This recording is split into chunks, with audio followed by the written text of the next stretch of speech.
I'm Chris Evert. I'm Martina Navratilova.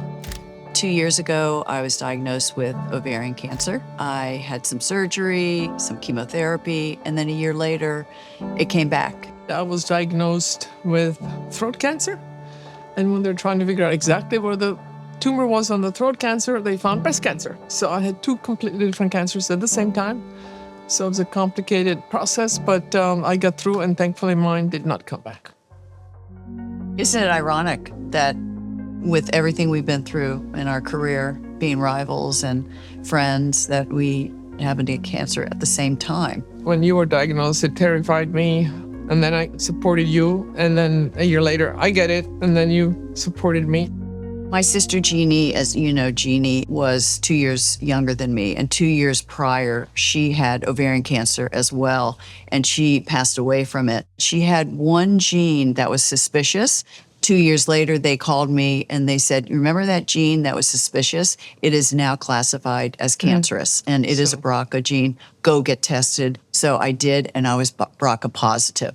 So right away, I went in and had a hysterectomy, and that's when they found the ovarian cancer. So my sister saved my life, and also genetic testing saved my life. I just did like this, and then I felt under my left thumb that my lymph node was bigger than it should have been, and it didn't go down. And after a couple of weeks, I called my doctor, and they said to do a biopsy on the lymph node. That's when they calls me as it's cancer. And your treatment has been successful? Because I caught it early enough, the throat tumor went away in 3 weeks. Right. So the cure rate for this cancer is very, very good. I'm so lucky that I'm actually good quality of life. So we were both lucky on that front. Yeah. Well, you're luckier than I am, because I still have to go every 3 weeks and get a CAT scan.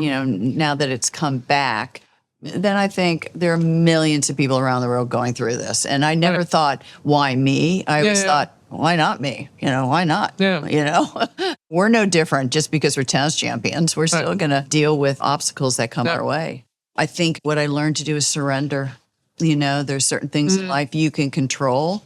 And there's certain things in life that you can't fight. I mean, you just have to take a deep breath and surrender and just let it out in the universe and hope that things turn out for the best. Because as athletes, we were controlling our body, and if we got injured, you recover, you do rehab.